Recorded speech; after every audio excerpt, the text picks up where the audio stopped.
told you anything else. I haven't seen the replay yet, but there was a couple of balls that could have been picked off. I think late in the first half, 3 of them. early in the second half. Just those are the kind of things that could turn a game. Well, you're absolutely right. We dropped one, and then the next play they kick a 50-yard field goal, and or something like we dropped one, and then shortly they end up converting to 3 points. So, we practice that every day. The bottom line, we didn't try to high point the ball on any of them, and on catch, the one he's got a broken hand, so got a cast on there. That's a little hard for him. He probably would have made that. I believe he would have if he would have been able to, not have a cast on, but those things happen. Warren Thompson had himself a pretty interesting day on Saturday. I wonder what you've made of his growth and just how he's complimented Traylon ever since. Well, I think he's getting better all the time. He still has to continue to be a better blocker. He has to continue to learn the offense. But, I think if you look at the portal, I think we've had 5 guys come from the portal, and I believe 4 of them were starting, and Trent's been beat up. Gordon's been hurt, but he would be playing a lot of ball for us now if he wasn't. But, coach has done a good job with him, and he's got some really good big balls here in the last 3 or 4 games at least. And he's long, rangy, and fast, and he doesn't say a whole lot. He doesn't speak much, but doesn't talk a whole lot. But he's turned out to be a really good compliment. They're going to have to watch him as well instead of just 1 or 2 of the other guys. After working so much on a 4-man front in the spring and early, do you still feel you got the depth to play that if you need to? I think we do. That's some things obviously Coach and I have talked about, and we certainly do. I mean, if you're sitting there rotating, which we are right now, 8 guys on the D line, sometimes 9, that 4 times 2 is 8. You certainly could do it. And I'm not sit here and say what we're going to do or what we're not going to do, but to answer your question, we have enough D linemen. We feel like that we could rotate in a 4-man line. Also, does Nix present similar kind of dual threat problems that Corral did, or are they different styles? I think he's incredible, Bo. I mean, he extends plays as good as anybody in the country. I mean, you can't get him on the ground. And, we're going to have to work a ton of scramble drill because he extends plays. And certainly he's fast. I just really like him and think he's a big-time competitor. But, yeah, I mean, those are things we're real concerned about him running the football as well. Hey, Sam, how familiar are you with Brian Harsin? He was a little bit of an out-of-the-box SEC hire in that he didn't have SEC experience, but he's got 2 former head coaches as coordinators. Bobo was an interim. What do you know about Brian Harsin, and maybe how does Auburn look different under him than in the past? I think, he obviously went in with Derek and with Mike, and he hired some really good coaches around him that knew the SEC. I don't know the man well at all. I've heard a lot of positive things about him and his program and what he's done. I know his record as a head coach is incredible, really good record. And Auburn wouldn't have hired him if he wasn't an exceptional coach. But I know the guys on his, Will Friend, I know guys on his staff a little bit better than I know him. Yeah, and having 2 court, obviously you got Barry here, so you kind of know what that's about, but how big do you think it is he's got Mason and Bobo? I think for him, it's the same thing that happened with me. I mean, he certainly was a head coach and a great one before, Auburn hired him, which I wasn't. But I think just you sit there and could you imagine sitting in their staff room and you've got 2 guys that's been in this league as, or not, Bobo wasn't in this league, but he was a head coach and he was in the league forever, at Georgia. And so I think that'd really be beneficial to him. And I think he'd go a long way in recruiting as well. So how does Auburn want to run the ball? How do they move it? Or do they have any similar schemes? Yeah, to well, what- I think they're a big inside zone team. I mean, they want to, and really they're hitting it straight downhill, you know, a lot of cutback on that inside zone, and basically they're letting, you know, Bigsby and Hunter and Shivers, they're letting them get their shoulders square and hit it. You know, they're hard to stop for less than 4 or 5 yards when they get to that point. They have a variation, you know, they run a little truck play where it's down, kick out, little toss. They do a lot of zone read with Nix, let him be a runner as well. They have a lot of little inside fly sweeps. Not a huge get the ball outside team unless they're doing it with somebody other than the backs, you know. A lot of nakeds off of their zone scheme. It looked to me a little bit very similarity to what we were doing maybe at Georgia when I was there those 4 years. I know Coach Bobo came, you know, him and Kirby are really good friends, and he came to practices and things of that nature. And what a really great man he is. He's a great guy. But some of those things, third down package looks pretty similar to what we were doing at Georgia. You know, a lot of quick tosses outside, you know, trying to get the end to bite and just out running for the first down, some things of that nature. You mentioned Catalan's hands. Is he going to be in a cast all year? And then also Gordon, do you expect him to get back and help you out this year? Yeah, and I'm not for sure. Let's go with Gordon first. I think Gordon, I feel like I'm hoping that there's a possibility he can get back this week. You know, he was better last week. We didn't travel him because, you know, we don't travel guys that we don't think have an opportunity to play.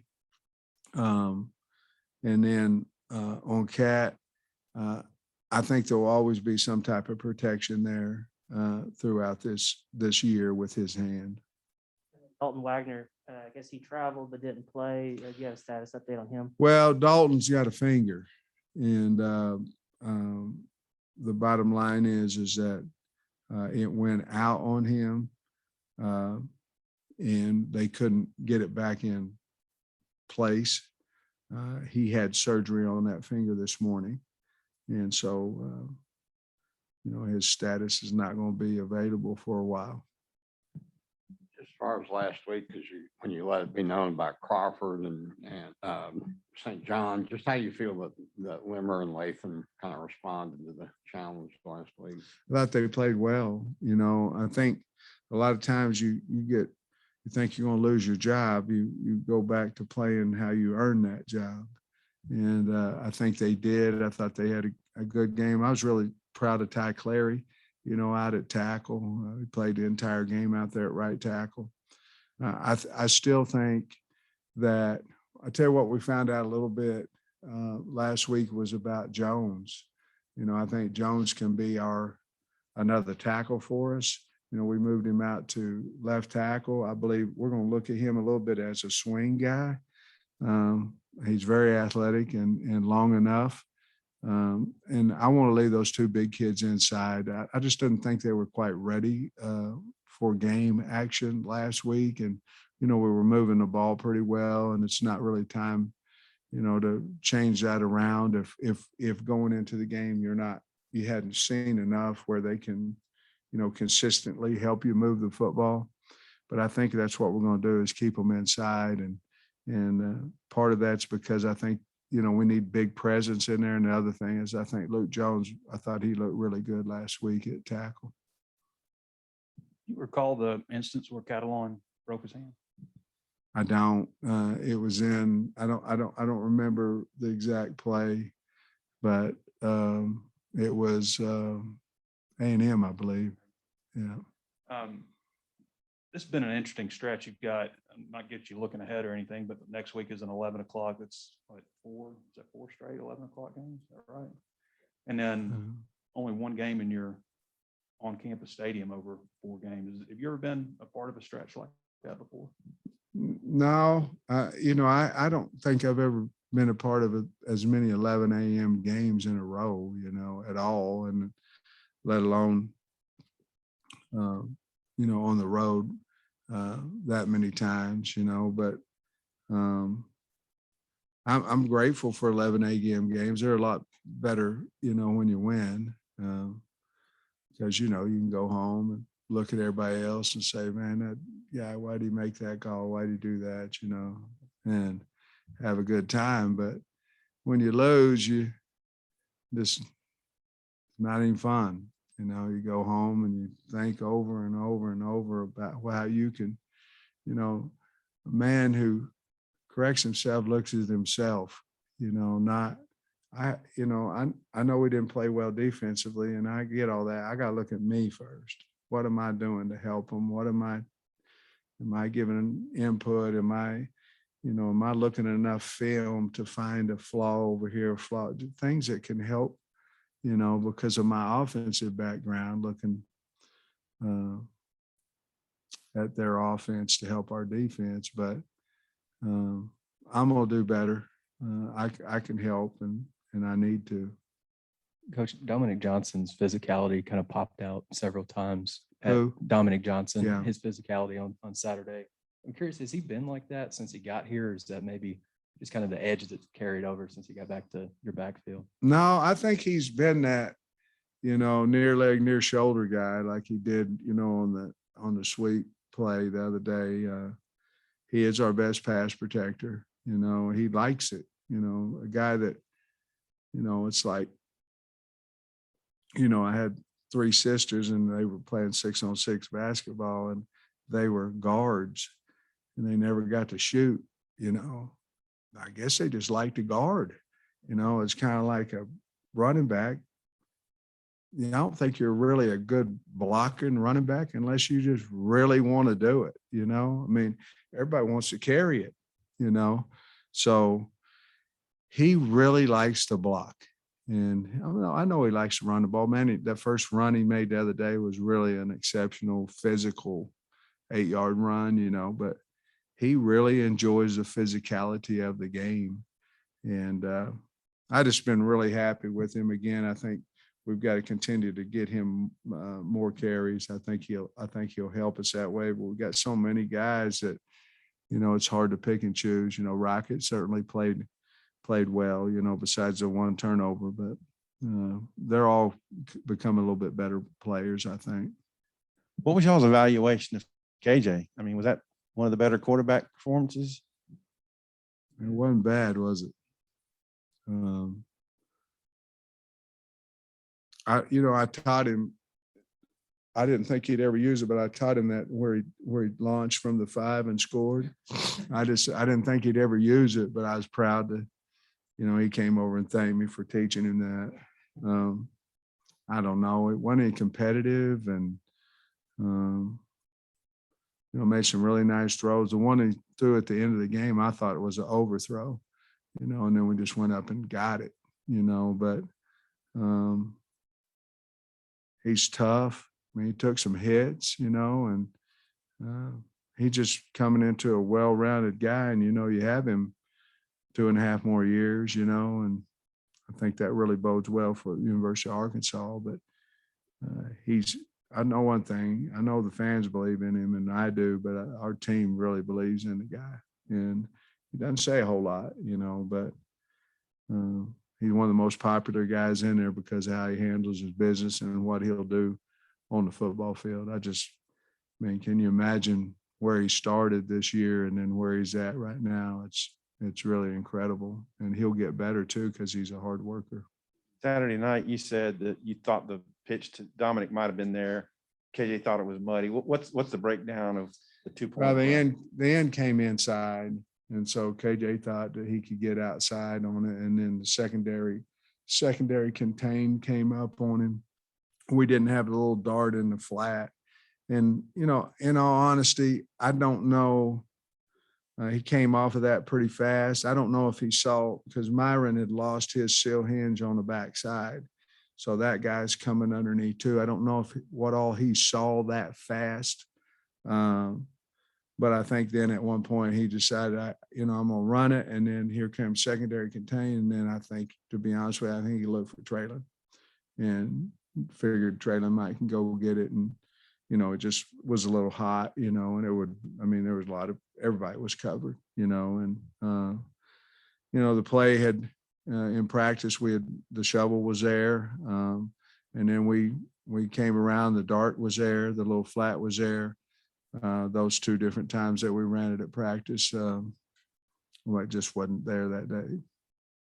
Sam, Ty started 30+ games on the line, but I think that was his first start ever at tackle. I know he'd played some there earlier, but how'd you think he played, and how good do you feel about him, I guess, being the guy for a while if Dalton's going to be out for a Yeah, while? I thought they all played pretty good. I think Cody's biggest challenge this week is trying to find out what he's going to do with his personnel, whether, Brady moves out there some as well. I mean, you have to have a back out. Is Tykees the guy? I really don't want Tykees to be back out there because I'm trying to develop those two big guards inside. So, but I thought Ty did a really good job the entire day, did a nice job in pass protection.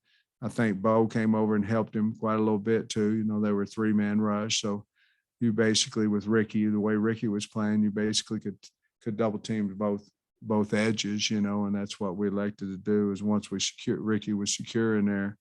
But I think, for the first game and Ty's a veteran, like you said, he started a lot of games, and going into the game, I wasn't one bit concerned about.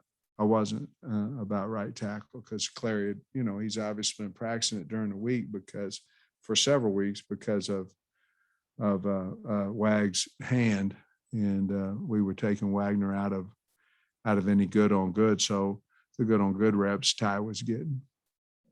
You guys are a slight favorite in this game. I think it's the first time since you got here you've been an SEC favorite. No, I know it is. Of course, Texas is kind of a quasi SEC team, Power 5. So it's the first We time weren't favored there either, Bob. Yeah, it's the first time you've been favored against a Power 5 team. Just how does that feel? What do you think? I don't know. I mean, I don't know. I don't know if it has any outcome on the game or not, but I'd rather be favored than 22-point underdogs. I mean, I don't know what it means, to be honest with you, but we are favored against Auburn, so we've come a little ways, so we'll find out. I mean, that obviously, if that was the case, we'd be going in this game, we'd be 2-14, but still got to play the game. But so I don't really know how to answer the question. You talked about the physicality of the running backs. What are they doing outside of practice from a strength and conditioning perspective to get better? And the second part of that, how has Rocket progressed through this season, especially for being so young? I think, well, we still lift 2 times a week for strength. It's not just to maintain for strength. If you're not a traveler, you're going to lift 3 times a week. But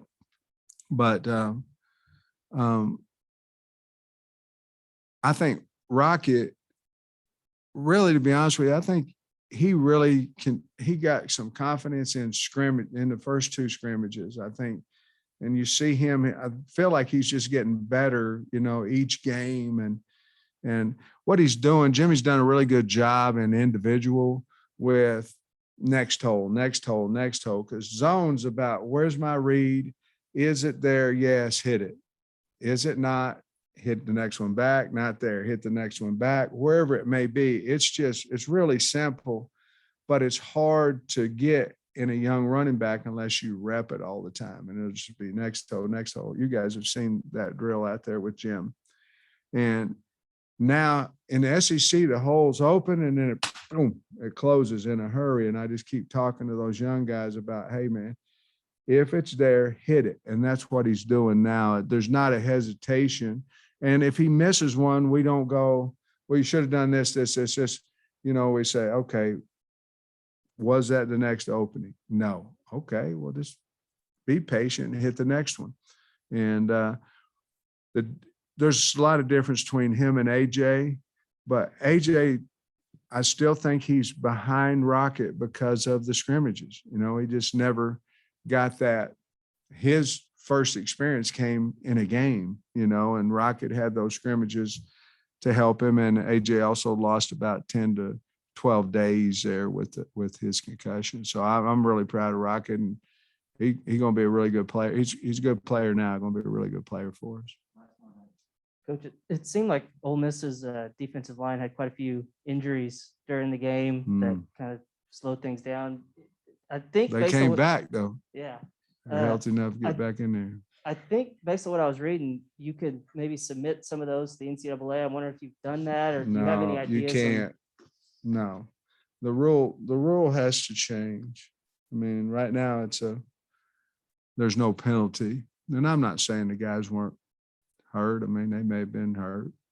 I'm not a medical doctor, so, but a lot of them, cramped up or whatever happened to them. And no, that I think the rules committee's got to look at that. They wait every 2 years to do it. And I think I'm on the board of trustees too. I think really have to look at that, that's the first time that many injuries had happened in a game this year. And last year it happened to us a few times, but we've got to, we'll address that. And I'm not saying they were hurt or weren't hurt or whatever. Just there are a whole bunch of them.